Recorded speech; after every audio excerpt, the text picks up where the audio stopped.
Yes, your eyes do not deceive you. That is my team being top 21k in the world. How, you may ask? Last week you were like 300k. How is that even remotely possible? Well, I have to admit something. This is actually a second account that I started after Australia. If you may remember, my Australian GP on all three of the teams that I had on my account were so bad and lost so much budget. I was like, I'll just start a new account with 100 million in the budget and use that as my budget building account and then just see how it goes. Well, it's gone quite well, and now I don't really know what to do because like this team is actually kind of competitive.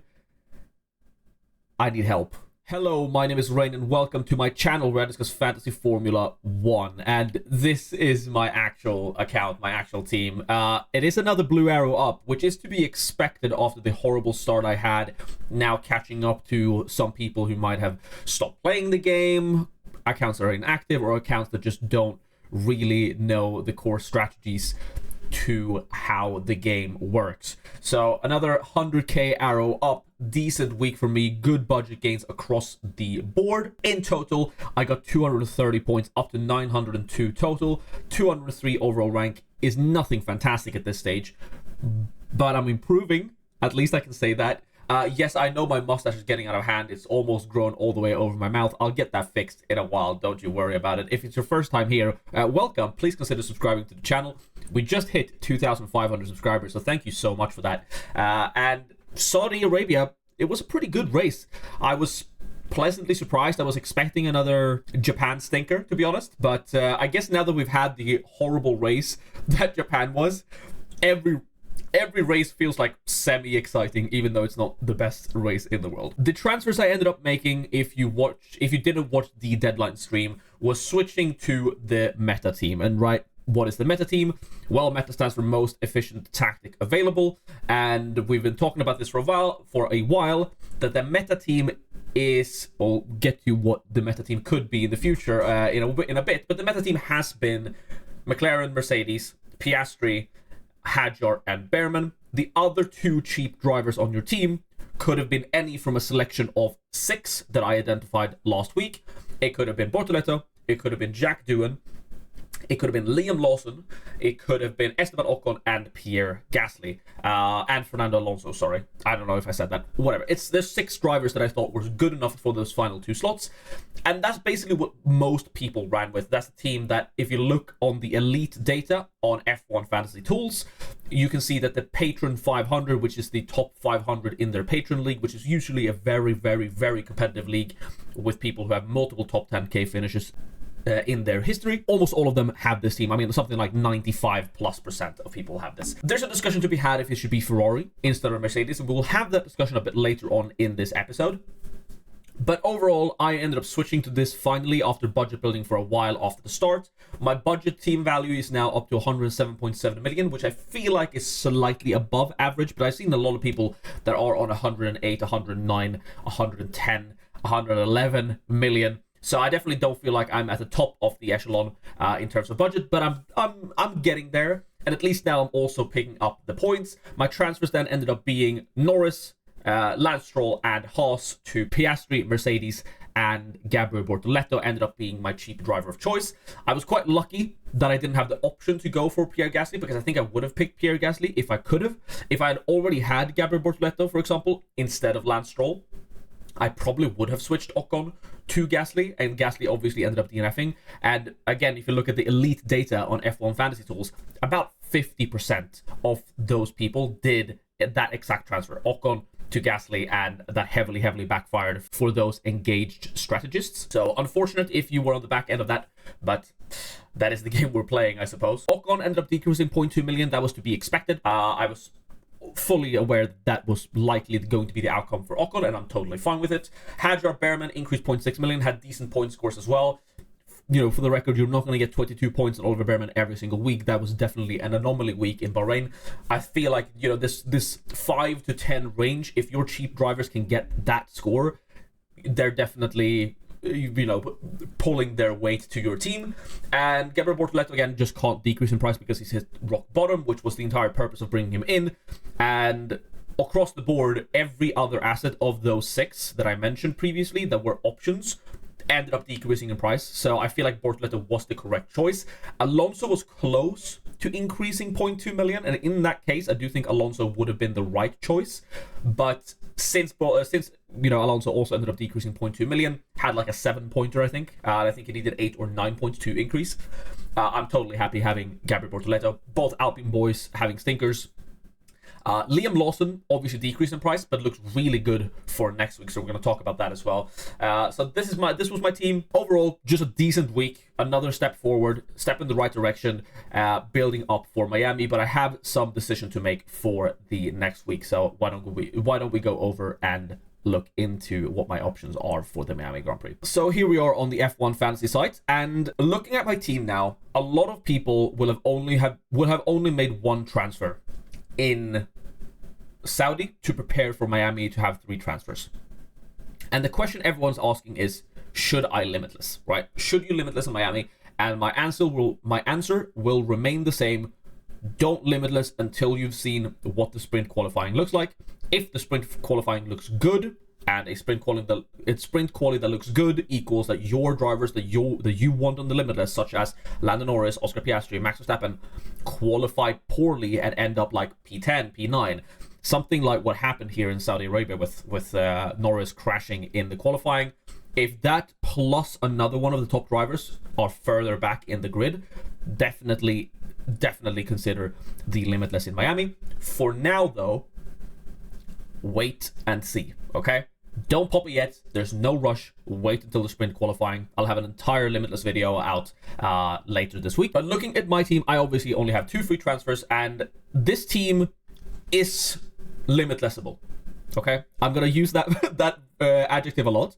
A team that is limitlessable is a team that looks good for budget increases, so that the team you have in the back, which would be this team, if you're limitless, still gain budget once you get to the next race. Because if you don't know, your limitless team, once the limitless weekend is over, your team reverts back to what it was the previous weekend. Meaning you cannot, and I get this question all the time, you cannot make 3 transfers, then use your limitless. Those transfers are gone. Once you can use 45 transfers and take a minus 450 point hit, and then limitless, and all those 450 points, all those 45 transfers will be gone. It's like they never existed. So you can't make transfers and then activate limitless. That's not how it works. Your team after limitless reverts back to what it was the prior weekend. So the team you have right now, before making any transfers, after you limitless in Miami, if you're limitless in Miami, this is the team you're going to be having. So you need to look at this team and, consider, will this team gain budget while I limitless? Is this team good enough? And I do think this team is good enough, right? Obviously, I don't have something like a Haas or a Alpine or whatever. Obviously, Alpine would have been bad because they DNF'd, but Haas or VCarb or Williams or whatever, that's likely to increase 0.6 million. But, I mean, McLaren and Mercedes are always increasing 0.3 million, so at least that's something. And then you have Piastri increasing 0.3 million, almost guaranteed. Ocon looks pretty good for budget increases. Behrman looks good. Hadjar looks good. Bortoleto doesn't even look that bad. He can probably increase 0.2 million in a sprint race. So you have to look at your team that you have right now and say, is this team going to gain budget over to Imola? If the answer is yes, I would say that your team is limitlessable. If you had Gasly, if you bought Gasly and he DNF, because now Gasly looks set for another 2 straight rounds of 0.6 million price drops, I would probably say not. Unless the limitless looks absolutely mega and you just want to go for it for the points, I would consider just taking Gasly out in Miami and then prepare the limitless for Imola. Because as I discussed in my when limitless is the optimal strategy video, I'll put the link to that video in the description because I think more people need to see that video. It's one of the better ones I've made on this channel. I do think that Imola could be optimal for the limitless. It turned out Saudi Arabia was amazing for limitless, by the way, and that's, we're going to show that at the end of the of this video, talk about what you saw in the intro. But for this main team, really what I can do is probably just try and set it up even better for the sprint race, for the limitless in Imola. The one thing I could do is Gabriel Bortoleto could go to Liam Lawson. Why Liam Lawson? Well, let's go to the F1 Fantasy Tools budget builder. And as you can see here, Liam Lawson only needs 2 points to increase 0.2 million and only needs 8 points for a 0.6 million increase. Bortoleto is not super far off, but I think Bortoleto will struggle to get 10 points. It's possible. But as always with sprint weekends, the deadline is before the sprint race. Okay? Meaning that you can look at the sprint qualifying and make your decisions later. And as currently, there are a bunch of good or decent options for price increases, especially over a sprint weekend like Miami, where there are more points on the table for all assets. I think realistically, maybe not Jack Doohan, but every asset from Albon up, I think is a good option. So Albon, Bortoleto, Alonso, Ocon, Hadjar, Lawson, and Behrman, I think are all good options or viable options to have. Even Doohan is not terrible, but he's pretty bad, right? I would say Stroll below are avoids, right? Hulkenberg is a complete avoid, Tsunoda is a void, Gasly's an avoid, Sainz is an avoid, and Stroll is an avoid. All the other cheap assets are definitely options for budget gains. So for that reason, I think it's optimal to just wait until sprint qualifying, see who qualifies P20, and get them in, right? If something like Albon qualifies P20, I would love to try and get Albon in, and in that case, I might even do something crazy like selling Mercedes again, right? Going to a cheap constructor and prepare for the Limitless in Imola, right? Go back to something like a Haas or whichever, again, say Williams look super good with Albon, and get Albon in there for a single race, because Albon is going to get a bunch of overtakes starting from P20. So I could see myself going for something like this. I don't think it's impossible. Is it likely? Probably not.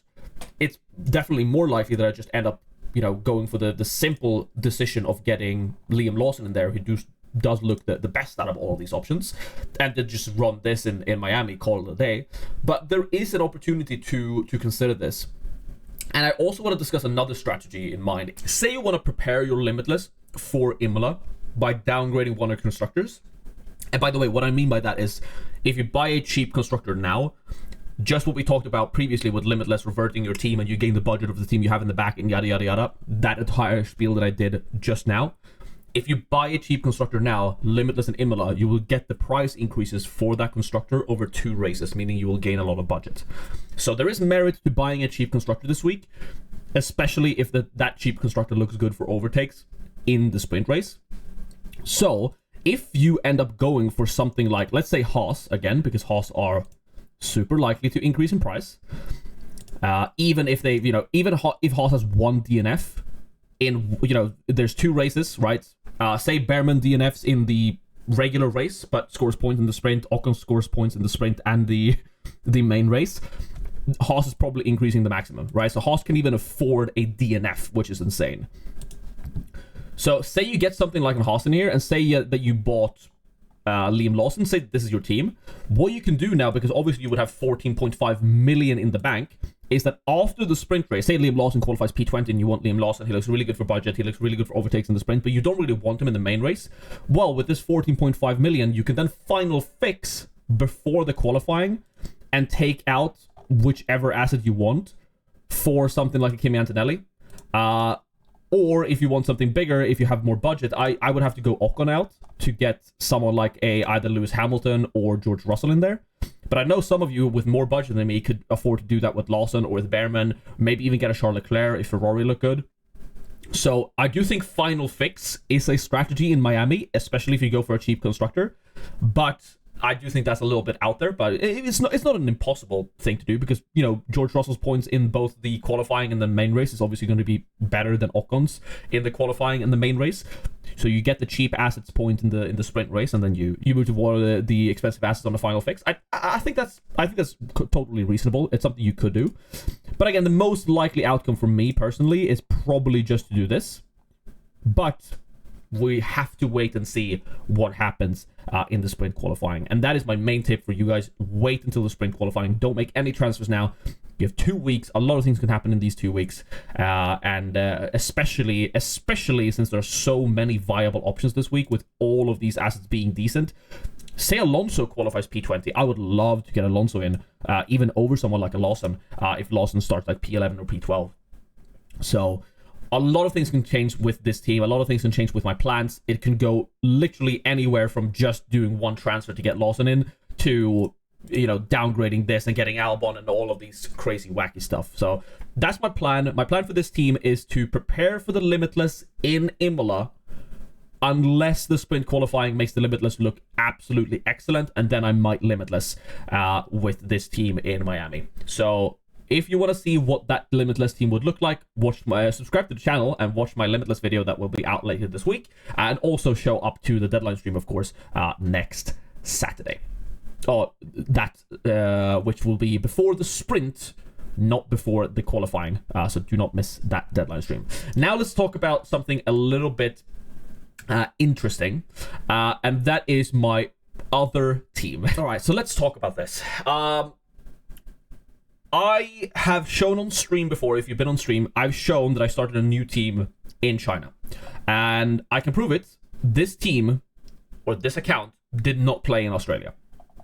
And after a couple of good weeks, it's now, if I go to leagues, I always get a lot of questions how you check your overall standing. You go to leagues, click public leagues, click starter leagues, and here you have them. And boom, I am top 21k in the world. Now, granted, I've used my Limitless, which obviously has helped me propel up the global standings pretty massively, and I'm going to drop down once other people use their Limitless in the coming week. But this team is really good. This team is really, really good. And the main thing is, I started with 100 million in China. A lot of people did not start with 100 million in China, and after a few weeks of budget building and also getting the correct picks, avoiding DNFs completely with this team is at 111.8 million. You saw my other team on 107.7. Yeah, this team is rich. And what I can do with this team, and the reason I'm kind of talking about it is because this team is actually competitive. I had this team in the back, which was really good because I got the Haas increase. And now for this team, the answer is, where do I go? Do I go to the meta team?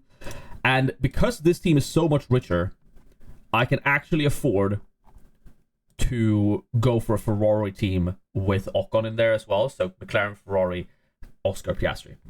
And I think Ferrari is actually becoming a real contender to overtake Mercedes for the best asset to pair with McLaren. The thing with Ferrari are twofold, right? With this team, can obviously afford this. I have a bunch of money in the bank. I can upgrade some assets, but even then, I can't get Liam Lawson with this team. I'm 0.9 million away. So having Ferrari over Mercedes limits your flexibility on your cheap drivers. And switching around these cheap drivers is really what has propelled this team to the budget where it's at. 111.8 million is not a coincidence. That is intentional because I've had the best cheap assets every single race. And picking McLaren, Ferrari, Piastri limits your flexibility on that, because I will say now, come Imola, I do think Sainz will be a fantastic option. Once Sainz's minus 20 pointer is removed here, a 12 pointer and whatever he scores in a sprint weekend in Miami, when he drops down to what I would imagine to be 9.5 million, maybe he reaches this threshold and only decreases to 9.9. I think Sainz at 9.5 or 9.9 million, guaranteed for a 0.6 million increase, is going to be an amazing, outstanding options for our fantasy team, especially when we get to Imola and Monaco, where overtakes are quite difficult. You want someone who can qualify in P8 and finish in P8, which is exactly what Sainz is kind of doing with his car, right? So Sainz can get you points despite there not being overtakes on the cars, which someone like, the Ocons and the Bearmans might not be able to do. So I think Sainz is going to be a fantastic option after Miami, and you can just not get to Sainz if you have Ferrari in there, unless you completely downgrade everything else in your team. So I do think there's still merit to Mercedes, but why are we even talking about this? Why is Ferrari so unbelievably good? Well, it's because, let's go to the statistics page. It's because of the fastest pit stops. And I discussed this briefly on my deadline stream, but not enough, I think. Here we go. Overall fastest pit stop, extra 5 points. Fastest pit stop of 2 seconds, an extra 10 points. So an extra 15 points gained just from pit stops. And you could even go up here and just sort by point types.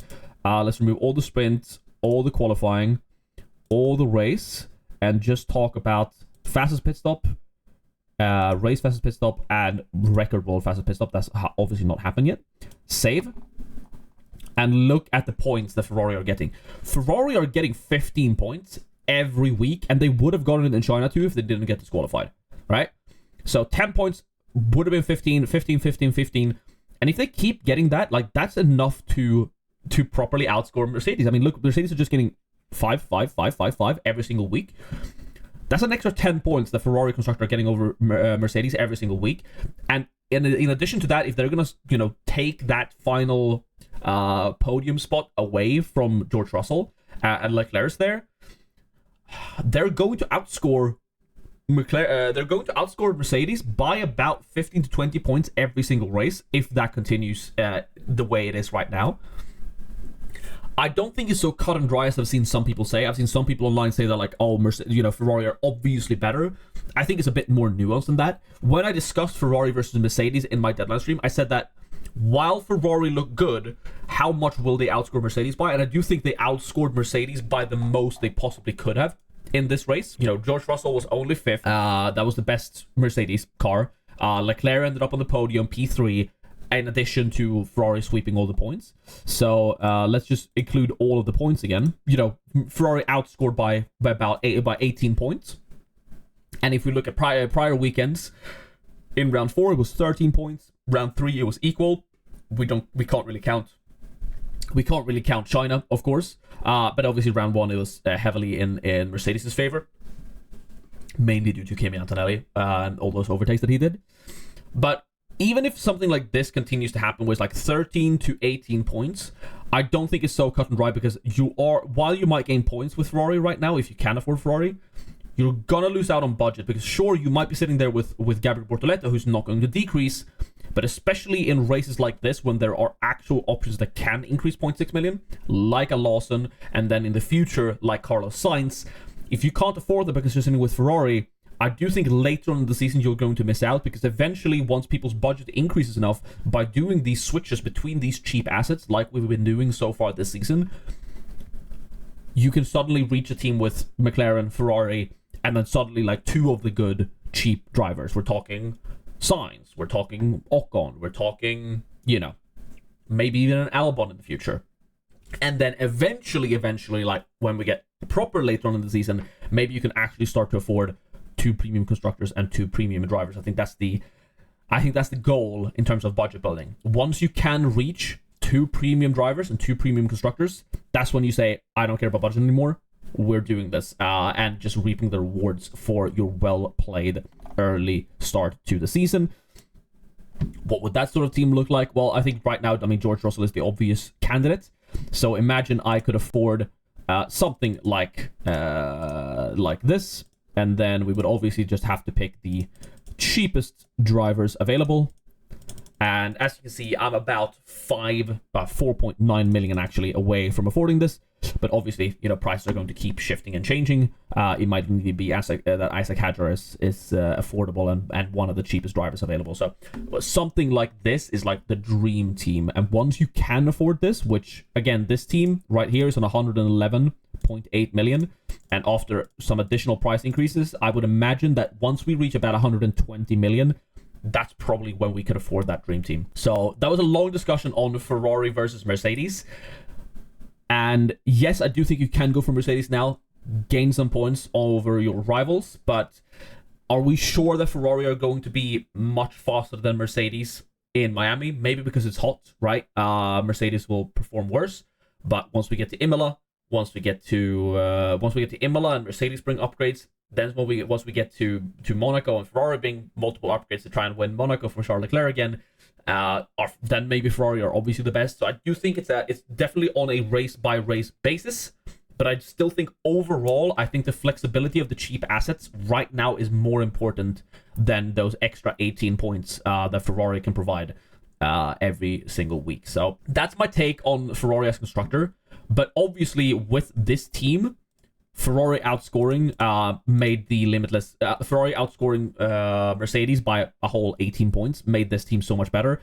And I only lost out by 2 points. It's not 4 points. I lost out by 2 points to the optimal limitless by not placing the 2x on Piastri or Verstappen. It's only 2 points.